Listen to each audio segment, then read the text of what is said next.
पंढरपूरमध्ये कार्तिकी एकादशी निमित्त विठू नामाचा गजर चालू आहे। पंढरी सजलीये, भाविकांच्या आगमनानं हसतीये। भाविक सुमारे 2 वर्ष विठुरायाचे दर्शन वाचून हळहळत होते।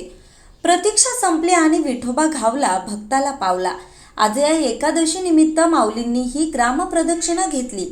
माऊलींची पालखी प्रदक्षिणा मार्गे आळंदीची परिक्रमा पूर्ण करत पुन्हा मुख्य मंदिरात विसावली आहे। पंढरपूर प्रमाणे आळंदीत ही आज मोठ्या संख्येने भाविक भक्तांनी दर्शन घेतलंय। हजेरी मारुती मंदिरात विठू गजर आहे। महाद्वारातून भाविक आनंदानं माऊली माऊली म्हणत सुखावत आहेत। सुमारे 2 वर्षांनी होणाऱ्या यात्रेमुळे भाविक वारकरी खुश आहेत। मात्र प्रशासनाकडून अजूनही आळंदी कार्तिक वारी भरणार का, हे प्रश्नचिन्ह कायम आहे।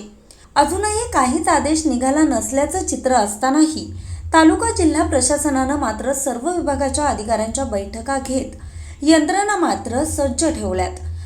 आदेश कधीही आला तरी आळंदी यात्रेसाठी प्रशासन सज्ज आहे। न्यूज रिपोर्टर आरिफ शेख, आज 24 तास, आळंदी।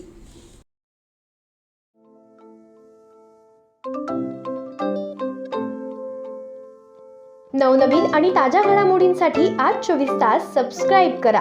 त्याचबरोबर बेल आयकॉनवर क्लिक करा आणि मिळवा आमच्या बातम्यांच्या नोटिफिकेशन्स। तसेच आज 24 तासची प्रत्येक बातमी आपल्याला कशी वाटली हे कळवा, लाईक करून, कमेंट करून आणि आमच्या बातम्या शेअर सुद्धा करा।